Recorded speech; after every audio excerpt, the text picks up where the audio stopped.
Et j'appelle donc à la tribune Monsieur Sicot.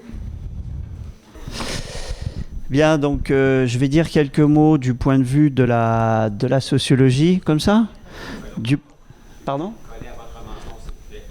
Coller au menton, d'accord, ok. Voilà. Quand on a discuté, quand on a eu des échanges avec les organisateurs sur inégalité sociale et territoriale de santé, j'ai tiqué sur le mot territorial, puisque c'est quelque chose qui passe souvent à la trappe. Donc je vais insister pour cette raison sur cette question du territoire. Et l'autre chose, parce que c'est souvent la posture des sociologues, je vais aller à l'encontre d'un certain nombre d'idées reçues ou de sens commun. J'espère que vous ne m'en voudrez pas trop, et en particulier, je vais m'en prendre à la question de l'accès aux soins, vous allez voir. Alors, donc, je voudrais illustrer dans mon intervention tout ce que nous savons, illustrer évidemment, sur les inégalités sociales de santé et les inégalités territoriales. Et donc, comme je viens de le dire, relever quelques idées reçues qui ont la vie dure.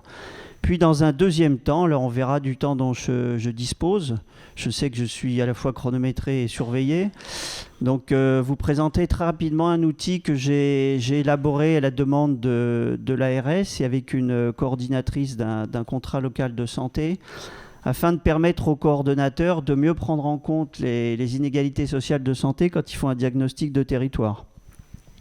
Parce qu'il existe des guides pour venir en aide aux coordonnateurs, mais franchement, si on n'a pas une licence de sociologie, ça me paraît difficile d'utiliser ça, quoi. Il faut être véritablement enquêteur, et ce n'est pas des compétences que j'ai vues chez beaucoup de coordonnateurs. En plus, il faut du temps, et j'ai cru comprendre que les coordonnateurs n'avaient pas forcément beaucoup de temps. Voilà. Alors j'ai appelé ça Rural ISS, vous comprendrez dans la journée pourquoi ça s'appelle Rural ISS. Alors je ne vais pas insister plus que ça sur les inégalités sociales de santé, puisque mon collègue Cyril Delpierre va en parler en long, en large et en travers.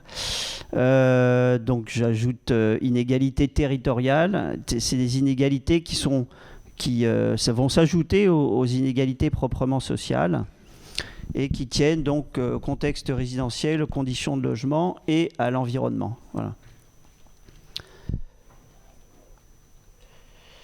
Alors, quand je commence, j'ai un cours en sociologie en licence 3 avec mes étudiants sur la question de la protection sociale. Et la première chose que j'essaye de leur faire comprendre, et c'est un peu ce que je vais dire ici, c'est que la santé de la population, c'est pas accéder à une pharmacie ou un médecin, c'est autre chose. Donc la santé des populations, ça dépend de déterminants socio-économiques, le niveau de vie, le mode de vie, les conditions de travail, les consommations, les conditions de logement, et puis de ce qu'on appelle des variables d'environnement.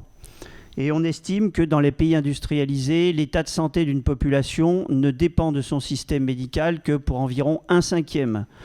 Le reste relevant de facteurs proprement sociaux, à commencer par la structure plus ou moins inégalitaire de la société. Et donc les soins médicaux ne contribuent que de manière modeste à l'amélioration des grands indicateurs sanitaires que sont le taux de mortalité, de morbidité, l'espérance de vie à la naissance ou à un autre âge, quel qu'il soit. Voilà. Pour les individus, ce qui est important aussi, ce sont les connaissances, et j'y reviendrai, les représentations qu'on se fait de la santé, de la maladie, de son corps, de ce qu'il faut faire pour rester en bonne santé, des définitions du sain et du malsain, toutes choses qui sont très différentes d'un groupe social à l'autre. Voilà. Et puis après, il y a des facteurs psychosociaux, le stress, le coping, le soutien social, je n'en parlerai pas. Alors, je redonne un chiffre qui montre l'importance des conditions de vie, des conditions d'habitat, des facteurs environnementaux. Donc vous le voyez sur la diapo, les facteurs environnementaux sont considérés comme responsables de près de 20% de la mortalité. Et j'ai trouvé un autre chiffre, mais vous en trouvez partout. Selon la stratégie nationale de santé 2013, la part attribuable aux facteurs sociaux et environnementaux pèserait pour 80% dans la constitution des inégalités de santé. Alors en regardant un petit peu ce qui existait comme littérature, je me suis aperçu que désormais les ARS, je ne sais pas si c'est systématique, mais j'en ai trouvé beaucoup, qui allaient travailler sur les disparités environnementales et de défavorisation sociale sur leur territoire. Et j'ai vraiment le sentiment qu'il y a de plus en plus une véritable prise en compte de cette question de l'environnement dans les agences régionales de santé. Et donc là, j'ai pris un exemple parmi d'autres, Occitanie, par hasard. Et donc, vous avez des collègues épidémios qui ont travaillé à l'Observatoire régional de santé et qui ont montré l'importance de prendre en compte des choses comme ce qu'on appelle l'environnement véritablement physique. Et donc, alors le problème, c'est qu'on fait avec ce qu'on a, c'est ce que racontent les chercheurs, c'est-à-dire que avant de savoir quel est le rôle de l'environnement dans la production des inégalités sociales de santé, il faut des indicateurs.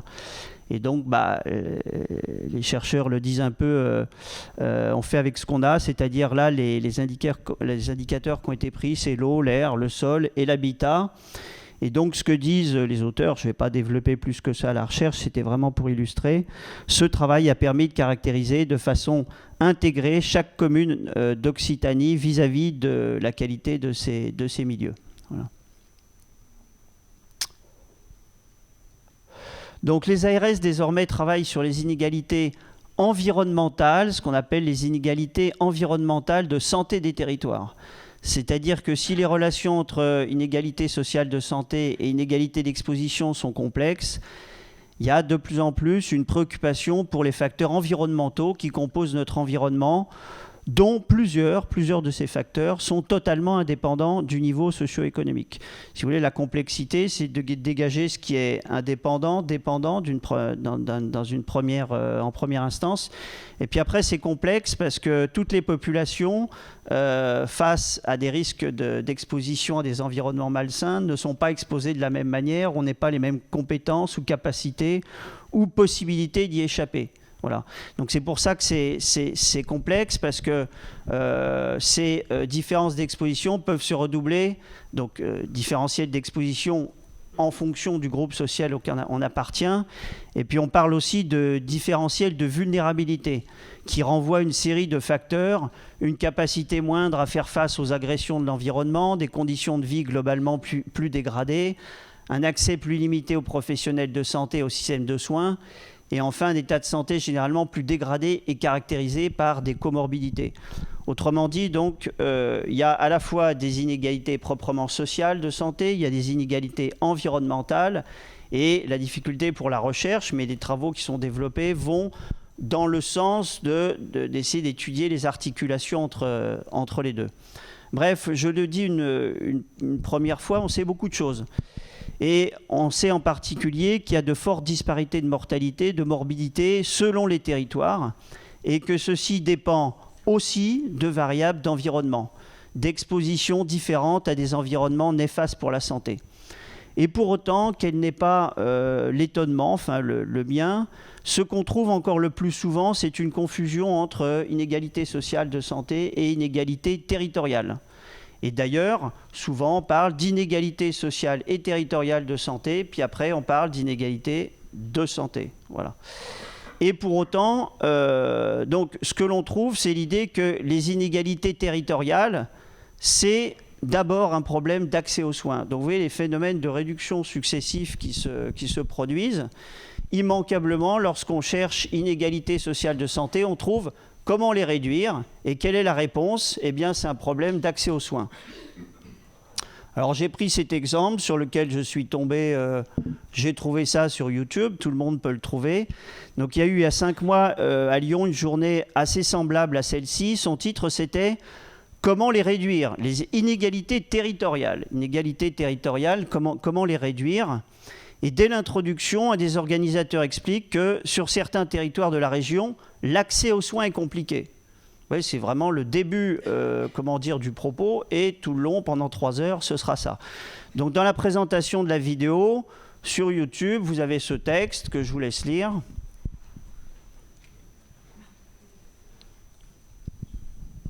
Si je fais des diapos, c'est que vous les lisiez quand même.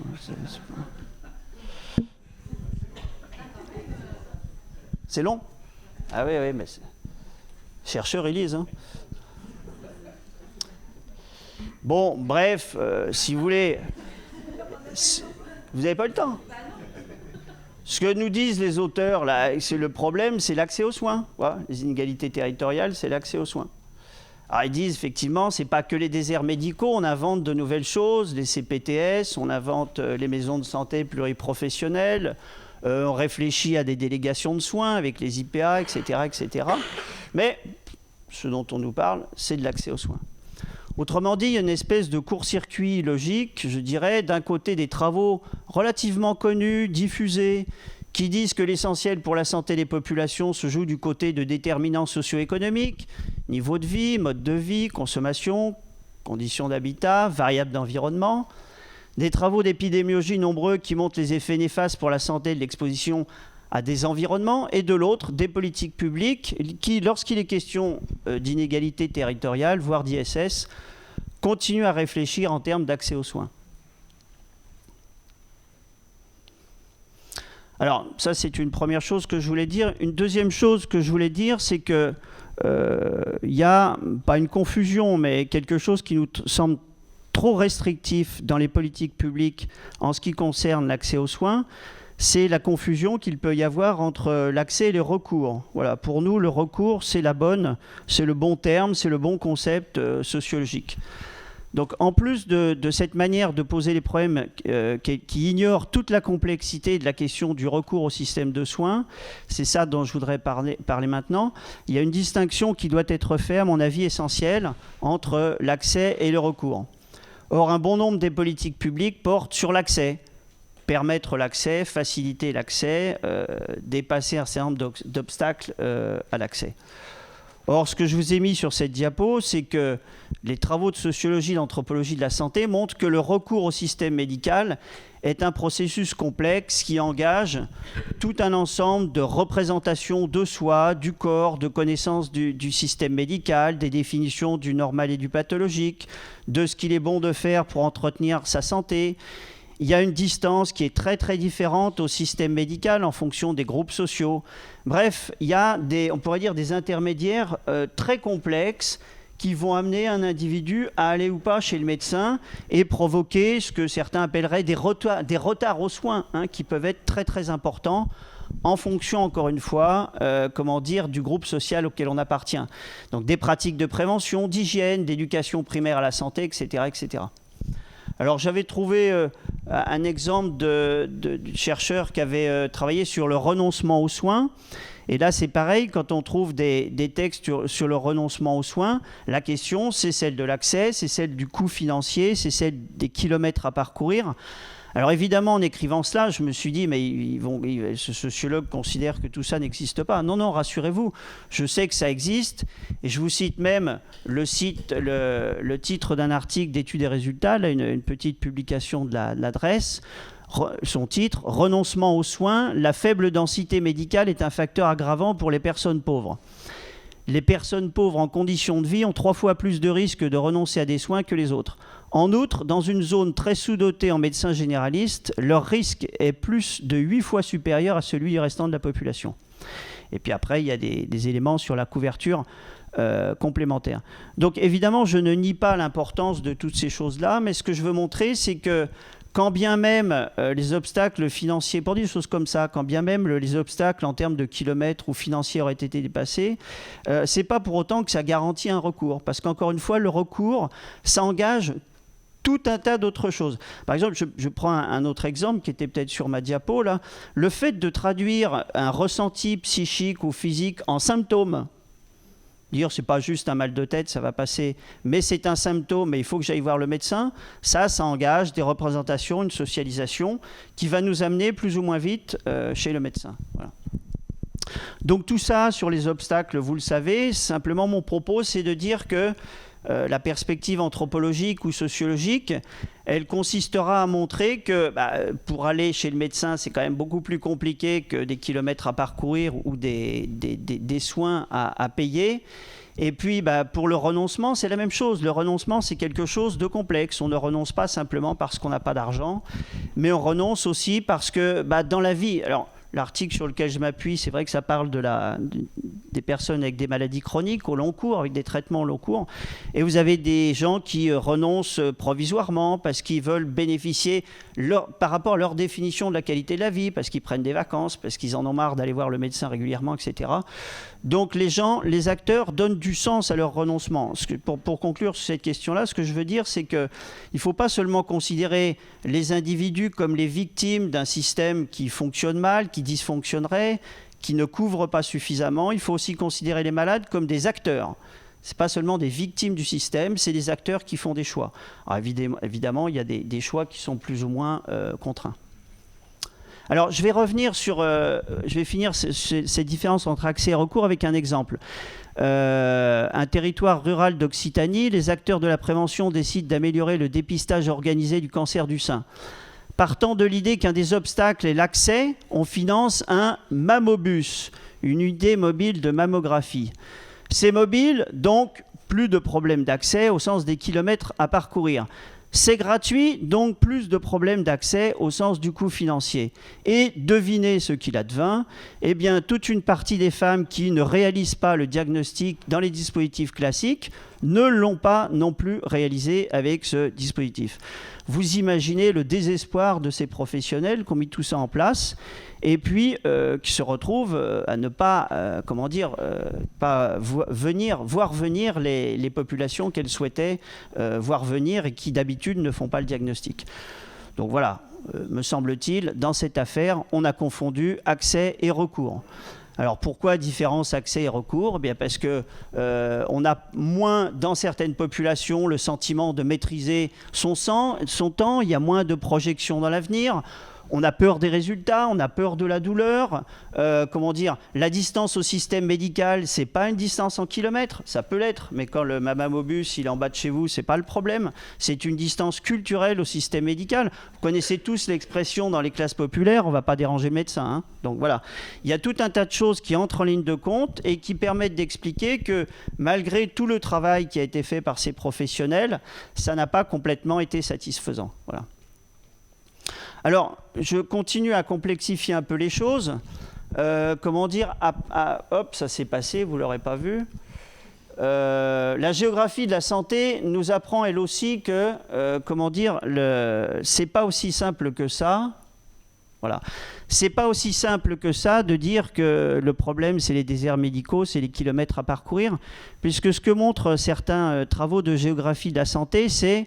Pour reprendre le titre d'un article d'études et résultats, toujours la revue de l'adresse, le titre est limpide. Offre de soins et premier recours, : proximité ne rime pas toujours avec accessibilité. Ça veut dire quoi, ça ? Ça veut dire, alors, ce qui est vrai pour le premier recours, ça l'est encore plus lorsqu'il s'agit des spécialistes. Ça veut dire qu'on ne va pas forcément voir le médecin qui est le plus près de chez soi. Je pense que si vous réfléchissez à votre situation, vous verrez que ce que je raconte, ça va vous parler. Pour l'offre de soins, comme pour de nombreux autres services, l'usage des services le plus proche n'est pas la norme. Pour les seuls médecins généralistes, des travaux ont ainsi montré que seulement 1/3 des patients étaient inscrits auprès du généraliste le plus proche de chez eux. D'autres études encore ont confirmé que les utilisateurs ne vont pas au plus près, mais au presque plus près. Les raisons qui expliquent cette situation sont des contacts précédents avec le médecin, imaginez un déménagement par exemple, des recommandations d'autres médecins, on m'a dit d'aller voir machin, des facteurs culturels, religieux, ethniques. Pour d'autres types de soins, comme les soins hospitaliers, la proximité n'est que le 3e motif de choix après la réputation et la vie médicale. Voilà. Enfin, dernière chose, ce que montre cette géographie de la santé, c'est que les déplacements sont conditionnés. La motilité des individus, c'est-à-dire les compétences à la mobilité, sont différenciées selon les individus. Et donc la mobilité, ce phénomène qui désigne la capacité d'une personne ou d'un groupe à la mobilité, ne doit pas être confondu avec la mobilité. De manière générale, et pour conclure sur illustrer l'intérêt de la géographie de la santé. De manière générale, la mobilité en vue de se rendre chez un médecin ou dans un lieu de soins plus généralement doit être appréhendée à l'intérieur d'une économie générale des déplacements. C'est-à-dire qu'on a des habitudes de déplacement. Par exemple, pour illustrer les choses, on peut aller voir le médecin qui est à côté de son lieu de travail. Et si c'est à 50 km de chez soi, qu'on a un médecin en bas de chez soi, c'est comme ça que ça va fonctionner. Voilà. Le choix du médecin est en partie conditionné à l'ensemble des pratiques de déplacement. Autre idée qui a la vie dure, l'idée que le problème, c'est le comportement individuel. Et j'ai mis le comportement individuel plutôt que le façonnement sociétal de la santé. Alors évidemment, comme je suis sociologue, j'insiste beaucoup sur le fait que les individus appartiennent à des groupes et qu'en fonction du groupe auquel ils appartiennent, il y a des contraintes qui sont des contraintes du groupe, il y a des manières de penser les choses, de les envisager, de les discuter, qui font qu'on va pouvoir rapprocher, et c'est ce que montrent les statistiques, c'est-à-dire que si on regarde les taux de mortalité et de morbidité, Cyril va vous en reparler, c'est des choses qui s'entendent par groupe social et pas par individu.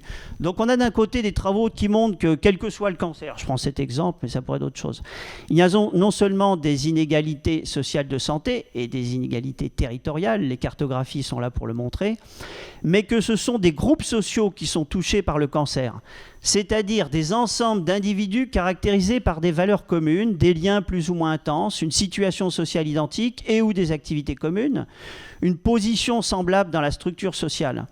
Des personnes ayant en commun des caractéristiques, profession, goût, revenus, habitat, position sociale, âge, etc., qui les amènent à avoir des comportements, des intérêts ou des centres d'intérêt proches. Pour autant, dans certaines politiques publiques, quelle n'est pas la surprise de voir qu'on insiste et on continue à insister, alors que tout cela est connu, le gradient social, on connaît. On continue à insister sur les comportements individuels. Et quand on insiste sur les comportements individuels, c'est souvent pour les blâmer.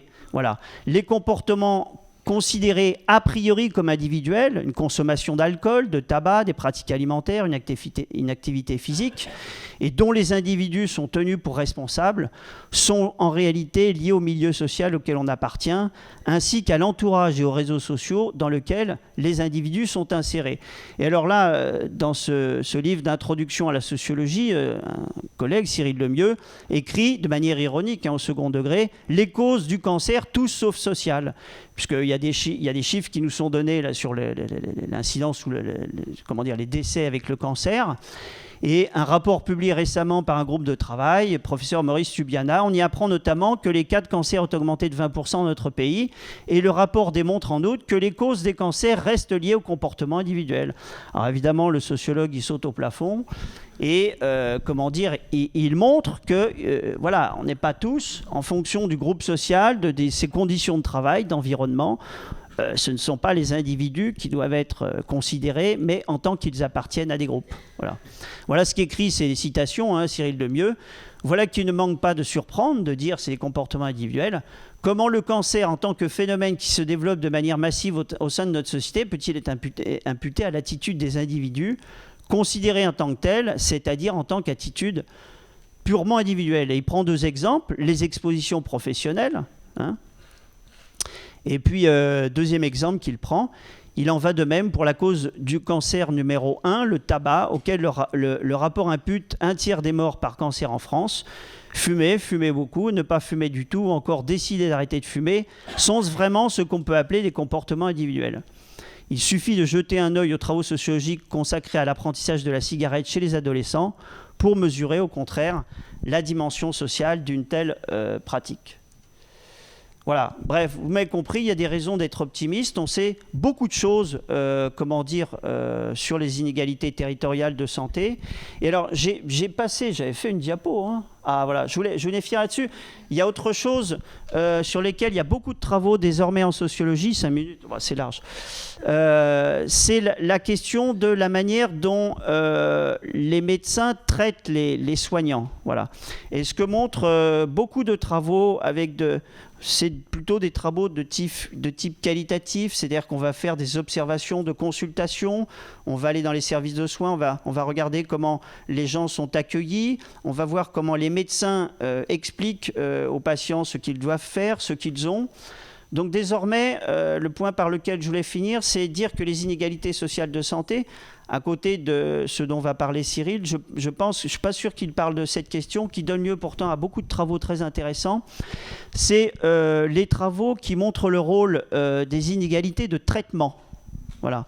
Donc il y a des recherches qui concernent les pratiques des professionnels et qui montrent que les professionnels ne se comportent pas de la même manière en fonction de la valeur sociale qu'ils attribuent à leurs patients. Ceci étant le plus souvent inconscient. Voilà. Il existe aussi ce qu'on appelle une médecine du tri. Il y a un ouvrage qui est sorti la semaine dernière sur cette question-là. Je vais à un colloque dans 15 jours qui va continuer à développer cette question. Donc ces travaux montrent qu'il y a une valeur sociale attribuée aux patients et que ça peut avoir des conséquences en termes de pratique de soins. Les médecins ne s'adressent pas aux uns et aux autres de la même manière, sont plus ou moins pédagogues, plus ou moins directifs, ils expliquent plus ou moins, ils adaptent leur traitement en fonction, là encore, de critères sociaux. Ces travaux montrent que la prise en charge médicale s'avère moins bonne quand le patient a des difficultés à interagir avec les soignants, à expliquer sa pathologie ou à verbaliser tout simplement. Une analyse de la qualité des soins prodigués permet de ne pas en rester, donc, vous m'aurez compris, à la question de l'accès. Voilà. Alors, un conseil, moi maintenant, quand je vais chez le médecin ou à l'hôpital, je dis que je suis professeur de sociologie de la santé. Voilà. Mais ça change tout. Vous riez, mais ça change tout. Les gens, les soignants se mettent à m'expliquer en long, en large, en travers ce que j'ai, ce qu'il faut faire, etc., etc. C'est absolument frappant. Voilà.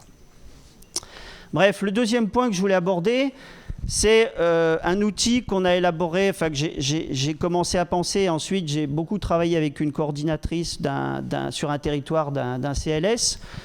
Alors, comme on va vous parler aujourd'hui de Urban ISS, moi je vais vous parler de Rural ISS, puisque la préoccupation de cette coordinatrice, qui est perdue dans la campagne en Lozère, c'est qu'elle ne peut pas avoir d'enquêteur chez elle, premièrement. Parce que sinon, quand on habite Toulouse, c'est pas difficile. On trouve un stagiaire en sociologie ou en épidémiologie pour nous aider à faire l'enquête. 2 minutes, c'est large. Je n'avais pas l'intention de vous présenter l'outil dans toute son étendue. Donc, j'ai regardé ce qui existait sur Internet. Il y a des guides pour aider les coordinateurs mais si vous n'avez pas fait une licence de sociologie, c'est impossible. Ou si vous n'avez pas un gros budget pour payer un cabinet d'études pour venir faire l'enquête, c'est pas possible. Donc comment on fait quand on est dans un territoire rural? C'est pour ça que ça s'appelle rural. Alors c'est une autre raison, c'est que vous disposez, quand vous êtes en ville, sans doute de plus de données statistiques, dont épidémiologiques, que quand vous êtes parce qu'il y a des enquêtes ad hoc qui sont faites sur des populations. C'est des territoires qui sont plus enquêtés. Bref. Donc mon idée en fabriquant cet outil, c'était de dire les coordonnateurs qui font les diagnostics ne sont pas des spécialistes, donc on va leur fournir un outil clé en main. Donc je dis juste le principe de cet outil, c'est un questionnaire en ligne que vous pouvez remplir vous-même quand vous êtes coordonnateur, où les gens, les habitants du territoire peuvent obtenir le lien sur leur smartphone, leur tablette, leur ordinateur. Et alors si vous avez les vieux qui sont, les seniors, qui ont une partie de bridge ou après une partie de chasse ou un match de rugby, vous pouvez aider en plus les gens à remplir le lien si c'est compliqué. Nous, on a diffusé, donc on l'a testé sur un premier territoire, et puis ensuite on l'a diffusé sur le territoire sur lequel travaille cette coordinatrice. Et donc ça marche pas mal, c'est-à-dire que les gens, ça dure une dizaine de minutes et puis les gens remplissent le questionnaire. Alors, ça a été diffusé vous savez, maintenant vous avez des petites applications comme Panneau Pocket, Intramuros, Mon Village. La commune peut faire de la publicité sur son site Facebook, elle peut faire de l'affichage papier, etc., etc. Et puis on peut faire bosser les partenaires, puisqu'il paraît que le principe du contrat local de santé, c'est de travailler avec des partenaires. Donc on peut mettre les partenaires au travail et leur demander, quand ils vont sur le terrain, temps écoulé, de faire remplir le questionnaire. Et donc il n'y a pas besoin non plus de compétences en statistique, puisque on a retenu 6 thèmes, 6 déterminants de l'état de santé des populations. Je vous les passe, puisqu'on n'a pas le temps. Et puis, il suffit d'appuyer sur un bouton et on a déjà des données statistiques qui apparaissent. Ici, c'est avez-vous été vous faire dépister dans les 6 derniers mois pour savoir si vous étiez infecté par un virus? Voilà, on obtient ce qu'on appelle des tris à plat. Très rapidement, on peut avoir une première analyse sans aucune compétence statistique. Voilà. Puis après, quand on veut faire quelques tris croisés, parce que si on est sur les ISS, vous m'avez compris, on va regarder en fonction des caractéristiques sociales de la population. Bon, après, vous faites appel à quelqu'un qui vient vous aider à faire quelques tris statistiques. Voilà, je m'arrête là, merci.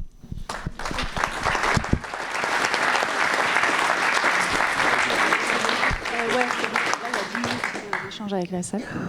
Merci beaucoup, François. C'était très, très intéressant. Attendez. Eh bien, oui, quelques questions. On a eu quelques questions. Oui, on a une question pour le moment. Alors, pouvez-vous dire un mot sur les inégalités sociales de santé dues au genre, à l'âge, à l'orientation sexuelle? Les ISS étant souvent trop résumés aux ressources socio-économiques en plus de l'accès aux soins, ce qui n'est évidemment pas faux, mais restrictif. Alors, c'est tout à fait exact, et c'est vrai que en sociologie, en tout cas, on s'est beaucoup axé pendant des années sur la question et la caractérisation, ce qui n'est pas simple, hein, du milieu social d'appartenance des enquêtés. Mais rassurez-vous, se développe, alors dans toute la sociologie, les travaux sur le genre se développent énormément, et en sociologie de la santé aussi. Et il y a de plus en plus de travaux qui effectivement montrent que homme ou femme, c'est pas la même chose face à la santé. Donc pas de souci là-dessus. Et puis puisqu'on y est, il y a un troisième déterminant sur lequel il y a des travaux qui commencent à se développer, même si c'est très délicat politiquement, c'est la question de la race. Voilà, ou de l'appartenance ethnique, on ne va pas se mettre à discuter les concepts, mais tout cela se développe. Alors, sur le genre, ça fait déjà un moment, et vous avez par exemple, moi je travaille sur la santé mentale, la psychiatrie, il y a maintenant beaucoup de recherches qui sont faites pour essayer de comprendre pourquoi, face aux pathologies mentales, les hommes et les femmes ne sont pas concernés de la même manière. Voilà. Alors après, ne confondez pas différence et inégalité. Voilà, c'est pas parce qu'il y a des différences qu'il y a forcément des inégalités. Merci. J'ai une autre question. Donc, que pensez-vous de la prévention pour réduire les ISTS? Donc, j'imagine la prévention primaire. Il n'y a pas de problème. Vous voyez, c'est le premier thème qu'on explore dans notre questionnaire, prévention, promotion de la santé. Voilà. Donc évidemment, c'est central. Tout mon discours, hein, vous m'avez compris. Alors, on n'a pas complètement... vous voyez, mais c'est le 7e déterminant. Accès aux soins, et en plus, on a mis et au droit. Et au droit. Puis j'ai réussi à glisser une question sur la littératie. C'est difficile. C'est la littératie, c'est la capacité à comprendre, comment dire, une prescription ou un avis qui vous est donné par un médecin. Et donc c'est une question un peu délicate puisque les gens peuvent se sentir jugés. Donc j'ai caché la question dans le questionnaire. Merci. Est-ce qu'il y a des questions dans la salle, des gens qui souhaiteraient poser une question supplémentaire? Ah, une autre question est arrivée. Excusez-moi. Une question subsidiaire, j'imagine. Comment, selon vous, devrions-nous développer la prévention? Plan d'action, vous avez 2 minutes. Je peux répondre que ça dépend des territoires. Ah. Non, mais plus sérieusement, ce que va montrer notre questionnaire, mais une enquête bien faite, c'est est-ce qu'il y a un problème sur le territoire où vous êtes? Est-ce qu'il y a un problème de prévention? Voilà. Déjà, c'est une bonne chose. Et puis, comme c'est un questionnaire quand même pour repérer les ISS, quelles sont les populations qui ont des difficultés face à l'accès à la prévention ou à des pratiques de prévention? Donc, tout l'intérêt du questionnaire, c'est encore une fois, à chaque fois, de permettre de croiser avec des déterminants socio-économiques. Voilà. Je ne réponds qu'en partie. Il faut en laisser pour la journée. Quand même. Oui, bah oui, quand même.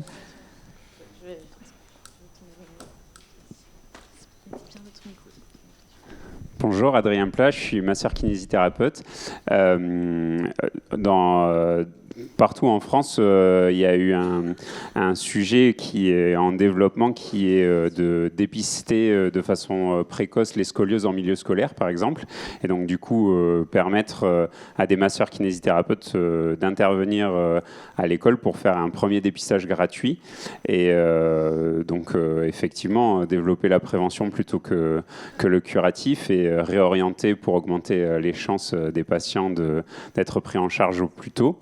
Et à l'heure actuelle, effectivement, c'est développé dans certains territoires. Mais on voit qu'il y a aussi des liens et des freins au niveau administratif. C'est pas toujours évident de pouvoir allier prévention et prise en charge.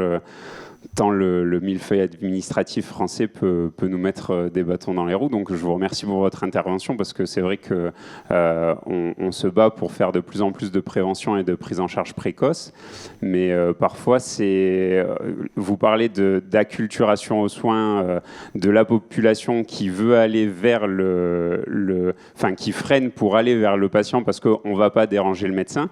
Mais parfois, on a un frein dans l'autre sens et quand le professionnel de santé veut se développer et aller vers la population, parfois on a des freins administratifs aussi dans ce sens-là. Donc c'est intéressant de voir que tout le monde voudrait mieux prendre en charge et être mieux pris en charge, mais pourtant ça bloque soit dans un sens par acculturation à la santé, ou soit dans un autre sens pour des raisons qui nous sont parfois étrangères. Donc je vous remercie pour votre intervention. Juste pour ajouter, quand on met en place des projets d'action en santé publique, il y a un truc qui s'appelle l'évaluation. Et on nous dit toujours que c'est très très important. Le problème, c'est que moi, sur des actions comme les vôtres, je l'ai vu sur les dentistes qui interviennent à l'école, quoi. L'évaluation, ça n'a absolument aucun sens, quoi. C'est très très mal fait, quoi. Combien vous avez vu d'enfants terminés, quoi, je veux dire. Voilà. Je veux dire, encore une fois, il y a une espèce de découplage entre des textes qui nous disent l'évaluation, c'est très, très, très, très important. Et donc, je ne sais pas, quand on met en place des actions, on dit il faut évaluer, mais on ne réfléchit pas à ce qu'on fait quand on évalue, quoi. Donc, voilà, on met en place une action pour détecter la scoliose. Et puis, qu'est-ce qu'on vous demande de faire pour évaluer votre action, voir si elle a été utile, comment la poursuivre? Est-ce qu'il y a des populations qui n'ont pas été touchées, pour quelles raisons, etc., etc. Est-ce qu'on vous demande ça dans les évaluations qu'on a faites de votre action? Si je peux vous répondre rapidement, oui. Déjà, on a une grille d'évaluation pour voir si notre intervention est pertinente, mais après, qui juge de cette grille d'évaluation? Est-ce que nous, déjà, thérapeutes, on trouve l'évaluation pertinente par rapport à notre action? C'est pas toujours le cas. Et même au-delà de ça, pour parler de la kinésithérapie, désolé, je prêche pour ma paroisse, mais on est soumis... Oui, il n'y a pas de souci. Donc, merci. Effectivement, je reprends mon propos. Donc oui, on est évalué, mais qui juge de la pertinence de cette évaluation? Là, je vous rejoins tout à fait. Donc, pour le dispositif en milieu scolaire, c'est le cas. Et pour parler d'un deuxième débat qui touche tous les professionnels et pas seulement ceux qui font de la prévention en milieu scolaire, on est soumis en tant que masseur kinésithérapeute libéraux à un zonage qui est censé être évalué maintenant tous les 2 ans. Avant, c'était bien plus tardivement. Mais même pour le zonage, on pourrait discuter de la pertinence de cette évaluation parce qu'on juge justement seulement le nombre de thérapeutes par rapport à une densité de population, mais on ne s'intéresse pas à l'accessibilité, comme vous dites, et au déplacement de la population vers le kinésithérapeute. Pour parler encore une fois d'un milieu actuel, on est à Montpellier. Il y a des territoires dans Montpellier qui sont pourtant une zone non prioritaire et donc du coup avec une restriction d'installation des masseurs kinésithérapeutes. On a plusieurs populations qui n'ont pas accès aux soins parce que dans des quartiers difficiles où les médecins et les kinés ne veulent pas s'installer et ne peuvent pas s'installer aujourd'hui. Oui. Il va falloir qu'on... Pas de souci, je laisse la parole. On a une dernière question à prendre Merci. Auprès du public et après on va enchaîner. Nous avons un programme à respecter qui est très chargé. Donc je vous laisse poser votre question. Merci. Bonjour, Déborah Malzac, je suis là. Je travaille pour l'association Via Voltaire. Donc nous, on agit sur le territoire départemental, notamment et principalement auprès des personnes en situation de précarité ou grande précarité. Merci pour votre présentation. Il y a plein de choses qui font écho à notre travail. Dans le cadre de ce qu'on fait en ce moment avec la CPTS, donc la communauté professionnelle territoriale de santé, notamment du bassin de Thau, on travaille en ce moment à l'accompagnement des médecins auprès de publics, on va dire, gentiment compliqués. Alors que ce soit parce que agressivité, parce que personnes migrantes ou enfin voilà, on est vraiment sur ces sujets. Aujourd'hui, on n'arrive pas à accéder aux médecins qui n'ont pas le temps. Je parle des libéraux, mais aussi en hôpital. Est-ce que vous avez des pistes J'en ai eu quelques-uns au téléphone à titre d'exemple qui en fait me disent des questionnaires, ils en reçoivent 10 par semaine, par l'ordre, par les assos, par les CPTS. Nous, on a vraiment besoin que ça fonctionne pour mener à bien nos actions et pour orienter en fait les personnes qu'on accompagne. Donc voilà. Est-ce que vous avez des pistes pour atteindre les médecins ici ou ailleurs ? La piste, c'est de ne pas interroger les médecins. Enfin, j'ai pas été assez clair sur mon affaire, mais dans tous ces, comment dire, ces modes d'emploi qu'on vous donne, c'est vous interrogez les médecins, ou vous interrogez le maire, ou quelqu'un qui a l'air sur le... On ne sait pas pourquoi, on l'a choisi sur le territoire, il a l'air de savoir ce qui s'y passe. Non, nous, l'idée, c'est le questionnaire passe auprès des populations. Des populations. On demande aux gens les situations dans lesquelles ils vivent. Votre logement, il est insalubre ou pas ? D'accord ? Alors, sur la question alors, les personnes âgées, on comprend bien. J'ai dit en rigolant, mais il faut les accompagner, il faut être là, parce que tout le monde n'est pas à l'aise avec un smartphone ou un questionnaire en ligne, même si c'est très très simple, hein, ça peut être très ludique. Mais les grands précaires, pour notre idée, c'est qu'il y a quand même des populations, ça va être difficile avec elles.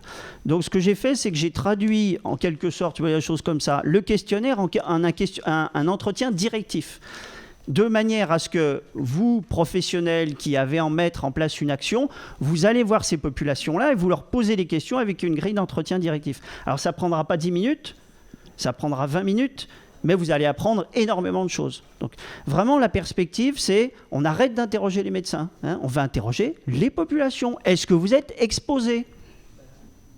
Est-ce que vous faites de la prévention ? Est-ce que vous avez la possibilité de manger correctement ? Enfin, on pose des questions correctement. Hein, je veux dire, je me suis appuyé sur des enquêtes qui analysent le support social, des outils qui sont validés, etc. quoi.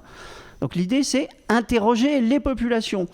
Et puisqu'on doit faire des diagnostics partagés, mettez au boulot vos partenaires, mais de manière à ce qu'ils interrogent eux-mêmes, hein, qu'ils fassent remplir le questionnaire à des gens qui ne sont pas capables de le faire eux-mêmes. Parce que sinon, on a le même problème que toujours, hein, dans les résultats qu'on a trouvés. Ceux qui répondent, c'est les classes moyennes, les classes supérieures. Et donc, ça veut dire qu'il faut faire... On parle beaucoup de participation, je crois qu'on va en parler aujourd'hui. Il faut faire participer les partenaires du contrat local de santé à votre enquête. Voilà. Et par contre, ouais, vraiment, pour les gens qui sont en très grande précarité, il faut faire du face-à-face, ça prend du temps, mais c'est comme ça qu'on obtient des choses. Sinon, de toute façon, ces gens, ils passent toujours à travers. Donc on y va, on a une grille de questions, c'est directif, oui, non, etc. Et en une demi-heure, on apprend beaucoup de choses, quoi. Voilà. Merci beaucoup, François. Sur ce sujet, je vous engage à regarder la matinale qu'on a fait avec Iker. Et ils sont bien sur ça. Merci beaucoup.